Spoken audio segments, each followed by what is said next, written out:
Morning, dear students. I am Prem Kaur Patle from KV number 1 Chhindwara. Dear students, today I am here along with the fifth part of this chapter, Kings and Chronicles. And in this chapter, we will see about the daily routine of emperor. And in that section, we will see about the झरोखा दर्शन. हम जानने की कोशिश करेंगे कि झरोखा दर्शन क्या था और ये किस राजा या बादशाह के द्वारा इसे शुरू किया गया था. After that we will see about the activity of emperor in Diwan-e Aam, and after that which type of work he performed in Diwane Khas we will see, and we will discuss on this matter. I will explain on this matter. After that we will get an information regarding the celebrations in Mughal court. किस तरह के त्योहारों को Mughal court में celebrate किया जाता था उसकी थोड़ी इन्फॉर्मेशन देंगे. And in last we will see about the titles and gifts. हम जानने की कोशिश करेंगे कि किस तरह की पदवियाँ और उपहार मुगल दरबार में स्वीकार किए जाते थे और प्रदान किए जाते थे. Now dear students, I am going to start with daily routine of emperor. Dear students, the emperor began his day at sunrise with personal religious devotions or prayers, and then appeared on a small balcony that was known as a Jharokha. The Jharokha facing the east. बच्चों, बादशाह अपने दिन की शुरुआत सूर्योदय के समय कुछ धार्मिक प्रार्थनाओं के साथ करता था. ये प्रार्थना उसकी व्यक्तिगत प्रार्थना होती थी, यह सामूहिक तौर पर वह प्रार्थना नहीं हुआ करती थी. और जब ये अपनी प्रार्थना या अपनी रिलीजियस प्रेयर को कंप्लीट कर लेता था, उसके बाद वह पूर्व की ओर मुख किए हुए एक छोटे से छज्जे यानी झरोखे में आता था. ठीक. Below a crowd of people like soldiers, merchants, craftspersons, peasants, women, and sick children waited for a view, darshan of the emperor. बच्चों, जब ये पूर्व की ओर मुख किए हुए झरोखे में आता था, उस समय इसकी प्रतीक्षा की जाती थी. बादशाह की प्रतीक्षा की जाती थी. इसके उस झरोखे यानी छज्जे के नीचे में बहुत सारे लोग इकट्ठा होते थे, जिनमें कई सैनिक होते थे, व्यापारी होते थे, शिल्पकार होते थे, किसान और बीमार बच्चों के साथ उनकी माताएं हुआ करती थी. वो बादशाह की एक झलक पाने के लिए इंतज़ार करते थे. ठीक. झरोखा Darshan was introduced by Akbar. बच्चों, ये बहुत ही इंपॉर्टेंट, आपको ज़रूर नोट करना होगा. Jharokha Darshan was introduced by Akbar with objective of broadening the acceptance of the imperial authority as a part of popular faith. बच्चों, जो झरोखा दर्शन की शुरुआत है वो अकबर ने किया था, और there was a objective behind this trend. इसके पीछे एक उसका क्या ऑब्जेक्टिव था, क्या उद्देश्य था, वो यह था कि जनता का विश्वास हासिल करना या जनता के अंदर अपनी शाही सत्ता, अपनी अथॉरिटी को और ज़्यादा एक्सेप्टेंस दिलवाना और उसका एक्सपेंशन करना, उसको एक्सपेंड करवाना, उसको विस्तार देना, ये उसका उद्देश्य था. झरोखा दर्शन की जो प्रथा का मुख्य उद्देश्य था वो जन विश्वास के रूप में शाही सत्ता की स्वीकृति को और ज़्यादा विश्वास देना. पहले से तो स्वीकृति थी, लेकिन इस तरह के ट्रेंड के बाद अकबर अपनी शाही सत्ता को दूर दूर तक उसका प्रचार कराना चाहता था. और उस सत्ता की, ये कह लीजिए कि उसकी जो लाइफ थी शाही सत्ता की, मुग़ल काल की, मुग़ल दरबार की, उसकी स्वीकृति को, उसकी उम्र बढ़वा देना, लोगों के दिल दिमाग में, उनके मस्तिष्क में बादशाह के प्रति एक प्रेम उत्पन्न करना, मुग़ल डायनेस्टी के प्रति लोगों का डिवोशन को क्रिएट करना, ये मेन ऑब्जेक्टिव थे झरोखे दर्शन के. After spending, now we will get an information regarding Diwane Aam. अब हम जानने की कोशिश करेंगे बेटा कि दीवाने आम में बादशाह किस तरह के काम को परफॉर्म करता था, किस तरह के टास्क को परफॉर्म करता था। After spending an hour at the Jharokha, the emperor walk to the public hall of audience, which was known as Diwaniyam, to conduct the primary businesses of his government. बच्चों, झरोखे में लगभग 1 घंटा बिताने के बाद बादशाह अपनी सरकार के प्राथमिक कार्यों के संचालन हेतु सार्वजनिक सभा, जिसको कि दीवाने आम कहा जाता था, उसमें आता था। And he conducted, he performed the state related work, and state officials presented reports and made requests। ठीक है, यहाँ पर बेटा वो राज्य के अधिकारियों से मिलता था। यहाँ राज्य के जो यानी स्टेट ऑफिसर्स जो हुआ करते थे वो रिपोर्ट वहाँ पर सबमिट किया करते थे, और इसके अलावा जो राज्य के अधिकारी होते थे वो अपनी रिक्वेस्ट, निवेदन राजा के समक्ष प्रस्तुत करते थे, बादशाह के समक्ष प्रस्तुत करते थे, और इस तरह से वो पूरे स्टेट के मैनेजमेंट को अपने ऑफिसर्स के थ्रू जान लेता था कि उसका स्टेट मैनेजमेंट किस तरह से चल रहा है। तो ये दीवाने आम हुआ करता था, और ये दीवाने आम में जो राजा होता था, बादशाह होता था, वो आम लोगों से भी मिला करता था, उनकी समस्याओं को सुनता था, उनकी रिक्वायरमेंट्स हैं, उनकी जो प्रॉब्लम्स हैं, उसको वहाँ पर वो सुनता था। नाउ अबाउट दीवाने खास। बच्चों, ये दीवाने आम में आप जो इमेज देख रहे हैं ऊपर वाली, ये फतेहपुर सिकरी का दीवाने आम है, और जो नीचे आप जो इमेज देख रहे हैं वो आगरा का दीवाने आम का इमेज आपके सामने है। Now will get information regarding दीवाने खास। जैसे कि दीवाने आम, आम मतलब आम लोगों से मिलने वाला, दीवाने खास मतलब खास काम करना, खास लोगों से मिलना। आप इस तरह से भी इसको समझ सकते हैं, दीवाने आम, दीवाने खास। बेटा जो ऊपर में आपको ये इमेज दिख रही दीवाने खास की, ये रेड फोर्ट की है, दिल्ली की, और ये जो नीचे आपको जो इमेज दिखाई दे रही है ये लाहौर के दीवाने खास की इमेज आपके सामने है। Now, after the 2 hours later, the emperor was in the Diwan-e Khas to hold private audiences and discuss confidential matters। बच्चों, 2 घंटे बाद दीवाने खास जो है, बादशाह जो है वो दीवाने खास में आ जाते थे, और दीवाने खास में वो निजी सभाएं, प्राइवेट ऑडियंसेस, निजी सभाओं को कंडक्ट करते थे। इसके अलावा वो कॉन्फिडेंशियल मैटर पर डिस्कशन करते थे, बड़ी गोपनीय मुद्दों पर वो चर्चा करते थे। High ministers of state placed their petitions before him. जो राज्य के वरिष्ठ मंत्री हुआ करते थे वो उनके सामने अपनी याचिकाएं प्रस्तुत करते थे। And tax officials presented their accounts. और कर अधिकारी जो हुआ करते थे वो उस स्टेट के और पूरे साम्राज्य के टैक्स से रिलेटेड जितने भी मैटर्स हुआ करते थे उसका हिसाब, उसका ब्यौरा बादशाह के समक्ष दिया करते थे। And occasionally the emperor viewed the works of highly reputed artist और बिल्डिंग प्लान्स ऑफ आर्किटेक्ट्स। जो कभी कभी तो बादशाह उच्च प्रतिष्ठित कलाकारों के, जो बहुत ही रेपुटेटेड आर्टिस्ट हुआ करते थे, उनके वर्क को, उनके काम को देखते थे।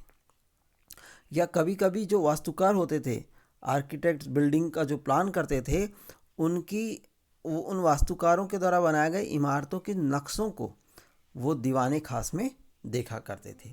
तो इस तरह से एक बादशाह का एक डेली रूटीन था, वो इस तरह से अपने वर्क को परफॉर्म किया करता था।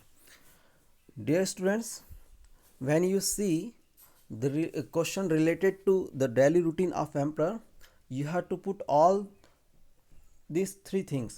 Number 1 about the Jharokha Darshan, number 2 about the activities performed by emperor in Diwan-e Aam and Diwan-e Khas, number 3 Diwan-e Khas। तो आपको ये तीनों ही चीज़ों के बारे में आपको लिखना होगा। Now dear students, we will see about the celebration in Mughal court। हम अब जानेंगे कि ऐसे कौन से त्यौहार थे जो मुग़ल कोर्ट में सेलिब्रेट किए जाते थे। On special occasion such as the anniversary of accession to the throne, Eid, Shab e Barat and Holi, the court was full of life. बच्चों, जब कोई बादशाह थ्रोन एक्सेस थ्रोन एक्सेसन कर लेता था, जब उसको सिंहासन पर बैठ जाता था, तो उसकी एक एनिवर्सरी को कंडक्ट किया जाता था। ठीक है, थ्रोन एक्सेसन एनिवर्सरी को वो कंडक्ट करते थे। इसके अलावा ईद को मनाया जाता था। और शब ए बारात एक ऐसा है जो हिजरी कैलेंडर के 8वें महीने, यानी कहा जाए तो 14वें सावन को पड़ने वाली एक पूर्ण चंद्र रात्रि होती है, उसको शब ए बारात कहते हैं। ठीक है, और भारतीय उपमहाद्वीप में प्रार्थनाओं और आतिशबाजियों के खेल के द्वारा इस दिन को मनाया जाता है। और ऐसा माना जाता है कि इस रात मुसलमानों के लिए आगे आने वाले वर्ष का भाग्य निर्धारित होता है और जितने भी पाप किए जाते हैं वो सब माफ़ कर दिए जाते हैं। ये शब बारात होती है। ठीक, और होली फेस्टिवल जो आप सब जानते हैं। तो इस तरह के जो फेस्टिवल है, anniversary of accession of to the throne, Eid, Shab Barat, Holi, इनको ये जब सेलिब्रेट किया जाता था, the court was full of life. पूरा जो दरबार होता था, दरबार का माहौल होता था, वो जीवंत हो उठता था। Perfumed candles sets in the rich holders and palaces walls festooned with colourful hangings made of tremendous impression on visitors. और जो सजे हुए डिब्बों में रखी सुगंधित मोमबत्तियाँ हुआ करती थी, महलों की दीवार पर लटक रहे रंग बिरंगे बंधनवार हुआ करते थे, ये आने वाले लोगों को बड़ा आश्चर्यजनक उन पर प्रभाव छोड़ा करते थे। द मुगल किंग सेलिब्रेटेड, ये इंपॉर्टेंट ध्यान रखिएगा, the Mughal king celebrated 3 major festivals a year. बच्चों, जो मुगल शासक होते थे वर्ष में 3 मुख्य त्यौहार मनाते थे। पहला था सूर्य वर्ष और चंद्र वर्ष के अनुसार शासक का जन्मदिन।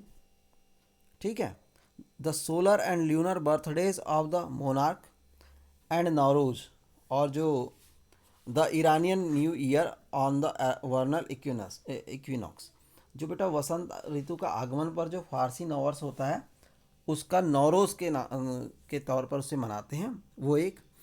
The Iranian new year on the vernal equinox. ठीक है, और जन्मदिन पर शासक जो होता था, on his birthday the monarch was weighed against various commodities which were then distributed in charity. जन्मदिन पर शासक जो होता था वो उसको विभिन्न वस्तुओं से तौला जाता था शासक के जन्मदिन पर, और बाद में ये जो वस्तुएं होती थी सब दान में बांट दी जाती थी। तो इस तरह से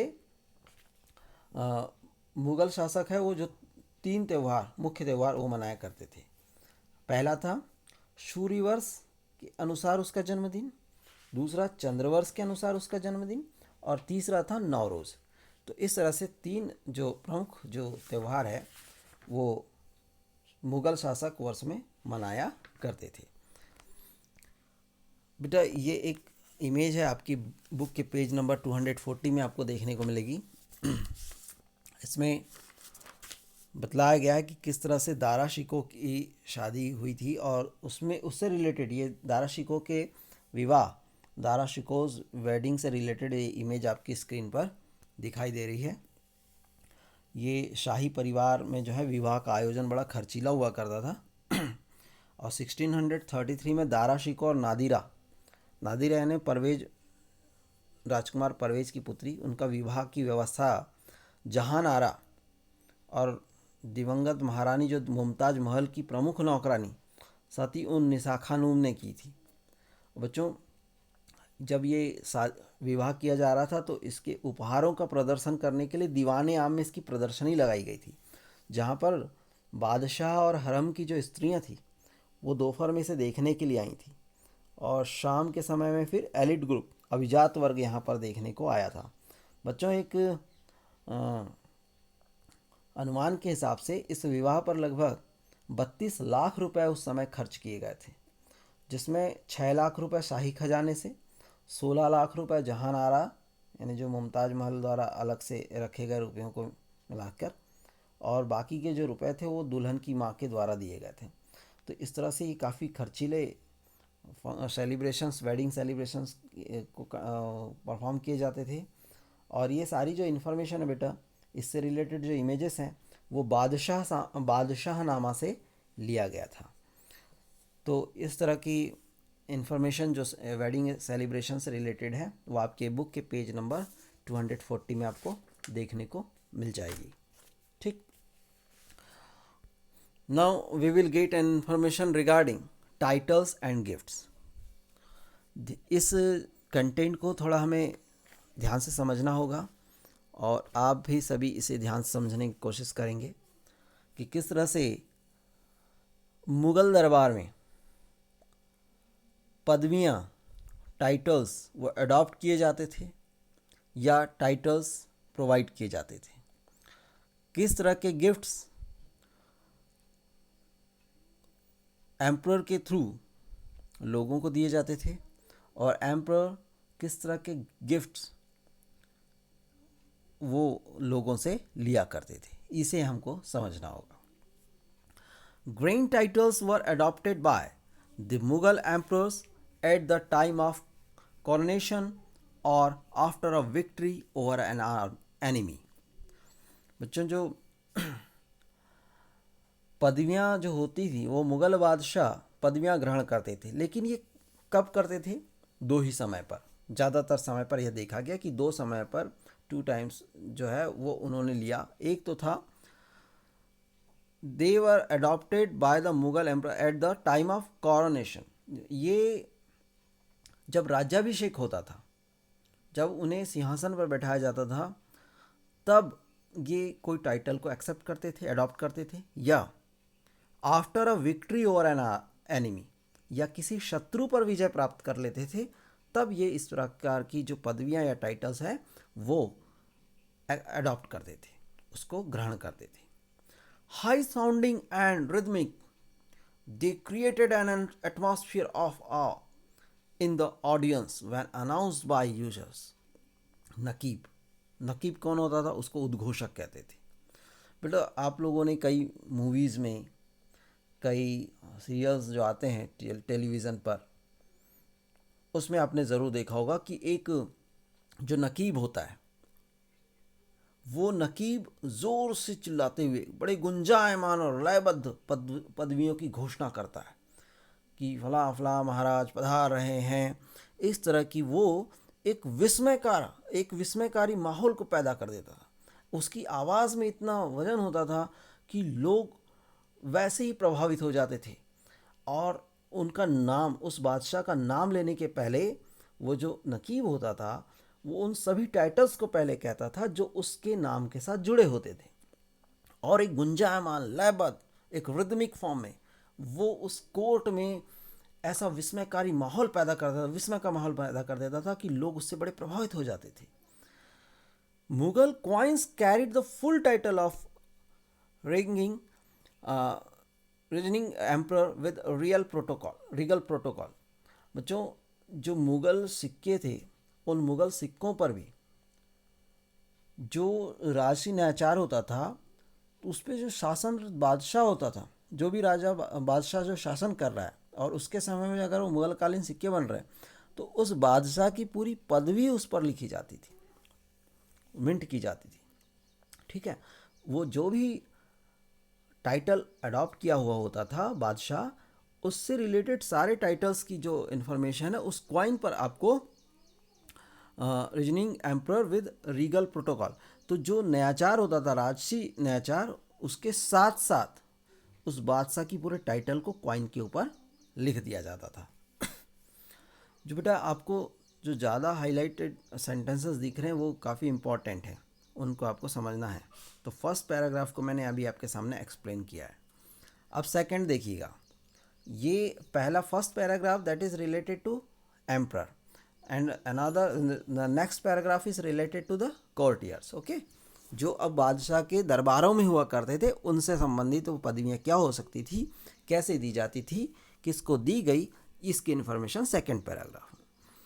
the granting of titles to men of merit was an important aspect of Mughal polity.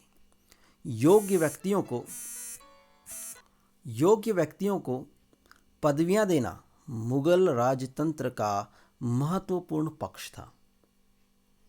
The granting of titles to men of merit was an important aspect of Mughal polity. Okay, a man's ascent in the court hierarchy could be traced through the titles he held.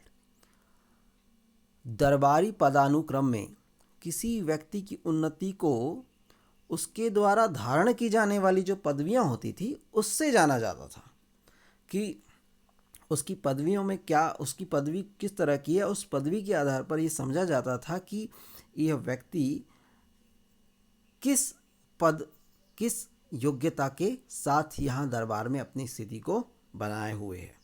The title Asaf Khan for one of the highest minister originated with Asaf, the legendary minister of the prophet king Solomon.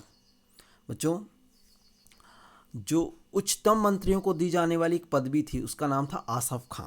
ठीक है, आसफ खां जो पदवी थी बेटा, उसका जो उद्भव है वो पैगंबर शासक सुलेमान के कल्पित मंत्री से हुआ था। ये लीजेंडरी था। ठीक है, ये कल्पित मंत्री था, काल्पनिक समझ लीजिए। एक लीजेंडरी कल्पित मंत्री था, लीजेंडरी मिनिस्टर था। उसके नाम के आधार पर आसफ खां की पदवी का उद्भव हुआ, ओरिजिनेट हुआ। द टाइटल मिर्ज़ा राजा, ये भी एक टाइटल था बेटा। मिर्ज़ा राजा भी एक टाइटल था, जैसे आसफ खान। ठीक है, ना पूछा जा सकता है कि इनमें से कौन सा जो है टाइटल नहीं था। आसफ खान, मिर्ज़ा राजा, और भी दो चार दे देगा जिसमें से एक नहीं हुआ, ध्यान रखना है। The title Mirza Raja was accorded by Aurangzeb to his two highest ranking nobles, जय सिंह एंड जसवंत सिंह। बच्चों, औरंगजेब ने अपने दो उच्च पदस्थ अभिजातों जय सिंह और जसवंत सिंह को मिर्जा राजा की पदवी प्रदान की थी। ठीक है, याद रखना है कि औरंगजेब ने मिर्जा राजा की जो टाइटल है वो जय सिंह और जसवंत सिंह को प्रदान की थी। टाइटल्स कुड बी अर्न और पेड फॉर, जो पदवियां होती थी अगर उसे पाना चाहते थे तो वो अर्जित भी की जा सकती थी, यानी इन्हें पाने के लिए आप पैसे दे करके भी पदवियां ले सकते थे। एक एग्जाम्पल भी है, Mir Khan offered 1 lakh to Aurangzeb for letter Alif. Mir Khan ने अपने नाम के नाम में अलिफ यानी अ जोड़वाने के लिए, अ अक्षर लगवाने के लिए, मीर खान था वो अमीर खान बनना चाहता था, तो अमीर खान बनने के लिए उसने औरंगजेब को 1 लाख रुपए देने का प्रस्ताव भी किया था। तो इस तरह से हमें कुछ एग्जाम्पल्स मिलते हैं जिसके थ्रू हम समझ सकते हैं कि टाइटल्स कुड बी अर्नड और पेड। तो ये इंफॉर्मेशन टाइटल से रिलेटेड थी बेटा। Now we will get information regarding gifts. Other awards included the robe of honour.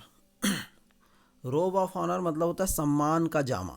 Okay, a garment once worn by the emperor and imbued with the benediction। बच्चों, जो अन्य पुरस्कारों में जो सम्मान का जामा है वो भी शामिल था, the robe of honour. Okay, और इससे पहले